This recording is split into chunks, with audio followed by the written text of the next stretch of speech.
विशाख महामहत्तम अध्याय 6। हरे कृष्णा, राधे राधे। विशाख महामहत्तम के अध्याय 5 में श्री मुनि शर्मा द्वारा वर्णित पाप प्रशमन सूत्र सुना था। विशाख माह में इस पावन स्तोत्र के सुनने मात्र से मनुष्य के सभी पापों का अंत होता है। अब आज इस अध्याय 6 में वैशाख मास में स्नान, तर्पण और श्री माधव पूजन की विधि और महिमा सुनेंगे। शुरू करते हैं। नारद जी से पाप प्रशमन स्तोत्र सुनकर प्रसन्न होते हुए राजा अम्बरीश ने कहा, हे मुने, आपके श्रीमुख से भगवान की पवित्र कथा सुनकर मैं धन्य हुआ। अब आप कृपया कर मुझे ये बताएं कि वैशाख माह के व्रत का क्या विधान है। इसमें किस तपस्या का अनुष्ठान करना पड़ता है, क्या दान होता है, कैसे स्नान किया जाता है और किस प्रकार भगवान केशव की पूजा की जाती है। हे ब्रह्म ऋषि, आप श्री हरि के प्रिय भक्त तथा सर्वज्ञ हैं, अतः कृपया करके मुझे ये सब बातें बताइए। नारद जी ने कहा, हे साधु श्रेष्ठ, सुनो। वैशाख मास में जब सूर्य मेष राशि पे चले जाएं, तो किसी बड़ी नदी में, नदी रूप तीर्थ में, सरोवर में, झरने में, देवकुंड में या स्वतः प्राप्त हुए किसी भी जलाशय में, बावड़ी में अथवा कुएं आदि पे जाकर नियम पूर्वक भगवान श्री विष्णु का स्मरण करते हुए स्नान करना चाहिए। स्नान के पहले एक श्लोक बोलना चाहिए। यथा ते माधवो मासो वल्लभो मधुसूदन प्रातः स्नानेन में तस्मिन फलदः पापः भव। ये अध्याय 79 में श्लोक 11 है। इसका अर्थ है, हे भगवान मधुसूदन, माधव मास यानी वैशाख माह जो आपको विशेष प्रिय है, इसलिए इसमें प्रातः स्नान करने से आप शास्त्रोक्त फल देने वाले हो और मेरे सभी पापों का नाश करे, ऐसी मेरी प्रार्थना है। इस प्रकार कहकर मौन भाव से उस तीर्थ के किनारे अपने दोनों पैर धो ले। फिर भगवान नारायण का स्मरण करते हुए विधि पूर्वक स्नान करें। स्नान की विधि इस प्रकार है। विद्वान पुरुष को मूल मंत्र पढ़कर तीर्थ की कल्पना कर लेनी चाहिए। ओम नमो नारायणाय, ये मंत्र मूल मंत्र कहा गया है। पहले हाथ में कुशा लेकर विधि पूर्वक आचमन करें तथा मन और इंद्रियों को संयम में रखते हुए भार भीतर से पवित्र रहे। फिर 4 हाथ का चकोर मंडल बनाकर उसमें भगवती श्री गंगा जी का आवाहन करें और प्रार्थना करते हुए कहें, हे मां गंगे, तुम भगवान श्री विष्णु के चरणों से प्रकट हुई हो। भगवान श्री विष्णु ही तुम्हारे देवता है, इसलिए तुम्हें वैष्णवी कहते हैं। हे देवी, तुम जन्म से लेकर मृत्यु तक समस्त पापों से मेरी रक्षा करो। स्वर्ग, पृथ्वी और अंतरिक्ष में कुल 3.5 करोड़ तीर्थ है, ऐसा वायु देवता का कथन है। माता जानवी, वे सभी तीर्थ तुम्हारे अंदर मौजूद हैं। देवलोक में तुम्हारा नाम नंदिनी और नलिनी है। इनके सिवा दक्षा, पृथ्वी, विद्य गंगा, विश्वकाया, शिवा, अमृता, विद्याधारी, महादेवी, लोक प्रसादिनी, क्षेमकरी, जानवी, शांता और शांति प्रदायिनी आदि तुम्हारे अनेकों नाम हैं। स्नान के समय इन पवित्र नामों का कीर्तन करना चाहिए। इसे त्रिपद गामिनी भगवती गंगा उपस्थित हो जाती हैं। 7 बार इन नामों का जप करके संपुट के आकार में दोनों हाथों को जोड़कर उनमें जल ले और 4, 6 या 7 बार मस्तक पर डाले। इस प्रकार स्नान करके मृतिका यानी मिट्टी को भी विधिवत अभिमंत्रित करे और उसे शरीर में लगा के नहा ले। मृतिका को अभिमंत्रित करते हुए इस प्रकार कहे, हे वसुंधरे, तुम्हारे ऊपर अश्व और रथ चला करते हैं। भगवान श्री विष्णु ने भी वामन अवतार धारण करके तुम्हें एक पैर से नापा था। मृतिके, मैंने जो कुछ बुरे कर्म किए हो, मेरे उन सब पापों को तुम हर लो। हे देवी, सैकड़ों भुजाओं वाले भगवान श्री विष्णु में वराह का रूप धारण करके तुम्हें जल से बाहर निकाला था। तुम संपूर्ण लोकों की उत्पत्ति के लिए अग्नि के समान हो, अर्थात जैसे अग्नि काष्ठ से आग प्रकट होती है, उसी प्रकार तुमसे संपूर्ण लोक उत्पन्न होते हैं।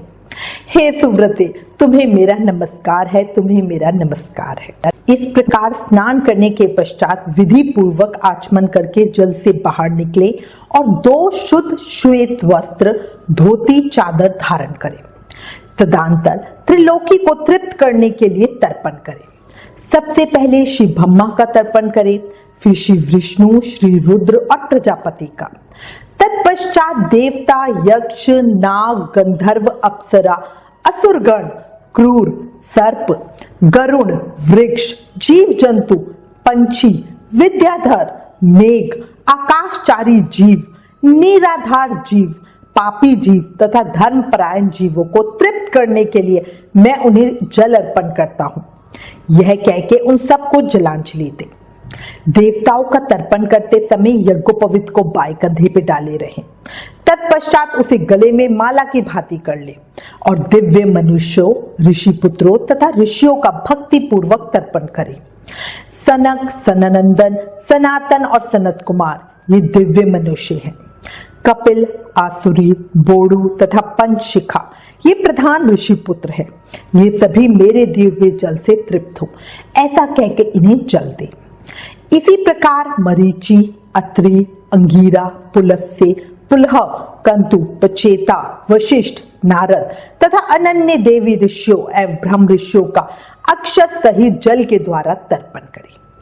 इस प्रकार ऋषि तर्पण करने के पश्चात यज्ञोपवीत को दाएं कंधे पे करके बाएं घुटने को पृथ्वी पर टेक कर फिर अग्निशवात, सौम्य, हविष्यमान, उष्माप, कैवे, वाट, अनल, पिता, पितामह आदि तथा मातामह आदि सब लोगों का विधिवत तर्पण करके कहें, जो लोग मेरे बांधव ना हो, जो मेरे बांधव हो तथा जो दूसरे किसी जन्म में मेरे बांधव रहे हो, वे सब मेरे दिए हुए जल से तृप्त हो।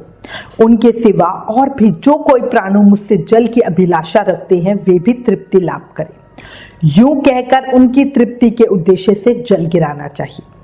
तत्पश्चात विधि पूर्वक आचमन करके अपने आगे कमल की आकृति बनावे और सूर्य देव के नामों का उच्चारण करते हुए अक्षत, फूल, लाल चंदन और जल के द्वारा उन्हें यतन पूर्वक अर्घ दे और दान देते हुए इस प्रकार कहें, हे भगवान सूर्य, आप विश्व रूप और ब्रह्म स्वरूप हैं। इन दोनों रूपों में आपको नमस्कार है। आप सहस्त्र किरणों से सुशोभित और सबसे तेज स्वरूप हैं।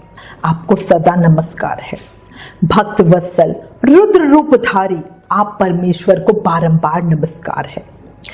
कुंडल और अंगद आदि आभूषणों से विभूषित पद्मनाभ आपको नमस्कार है। भगवान, आप सोए हुए संपूर्ण लोगों को जगाने वाले हैं। आपको मेरा प्रणाम है। आप सदा सबके पाप पुण्यों को देखा करते हैं। सत्यदेव, आपको नमस्कार है। भास्कर, मुझ पर प्रसन्न हुई। दिवाकर, आपको नमस्कार है। प्रभाकर, आपको नमस्कार है। इस प्रकार सूर्यदेव को नमस्कार करके 7 बार उनकी प्रदक्षिणा यानी परिक्रमा करें। फिर द्विज, गौ और स्वर्ण का स्पर्श करके अपने घर में जाएं। वहां आश्रम वासी अतिथियों का सत्कार तथा भगवान की प्रतिमा का पूजन करें। हे राजन, घर में पहले भक्ति पूर्वक जितेंद्रिय भाव से भगवान गोविंद की विधिवत पूजा करनी चाहिए। विशेषतः वैशाख के महीने में जो श्री मधुसूदन का पूजन करता है उसके द्वारा पूरे 1 वर्ष तक श्री माधव की पूजा संपन्न हो जाती है। वैशाख मास आने पर जब सूर्य देव मेष राशि पर स्थित हों तो श्री केशव की प्रसन्नता के लिए उनके व्रतों का संचय करना चाहिए। अपने अभिष्ट की सिद्धि के लिए अन्न, जल, शक्कर, धेनु तथा तिल की धेनु आदि का दान करना चाहिए। इस कार्य में धन की कंजूसी उचित नहीं है। जो समूचे वैशाख भर प्रतिदिन सवेरे स्नान करता, जितेंद्रिय भाव से रहता है, भगवान के नाम जपता और हविष्य भोजन करता है, वह सब पापों से मुक्त हो जाता है। जो वैशाख मास में आलस्य त्याग कर एक भुक्त यानी 24 घंटे में एक बार भोजन करता है, नक्त व्रत यानी केवल रात में एक बार भोजन करता है, अथवा आयचित व्रत मतलब बिना मांगे हुए मिले हुए अन्न का एक समय भोजन करता है, वह अपनी संपूर्ण अभिष्ट वस्तुओं को प्राप्त कर लेता है। वैशाख मास में प्रतिदिन 2 बार गांव से बाहर नदी के जल में स्नान करना चाहिए। हविष्य खाकर रहना, ब्रह्मचार्य का पालन करना, पृथ्वी पर सोना, नियम पूर्वक रहना, व्रत, दान, जप, होम और भगवान मधुसूदन की पूजा करना, ये सभी नियम हजारों जन्मों के भयंकर पाप को भी हर लेते हैं।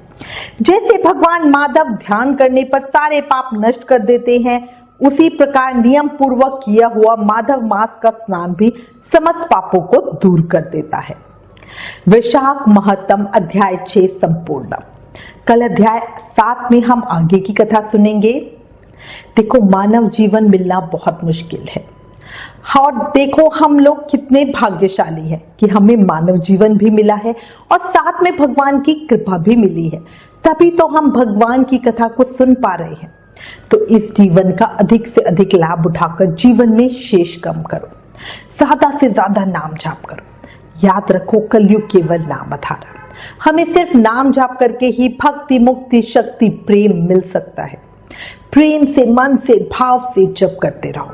हरे कृष्ण कृष्ण कृष्ण हरे हरे, हरे राम राम राम हरे हरे। जय श्री कृष्ण। ओम नमो भगवते वासुदेवाय।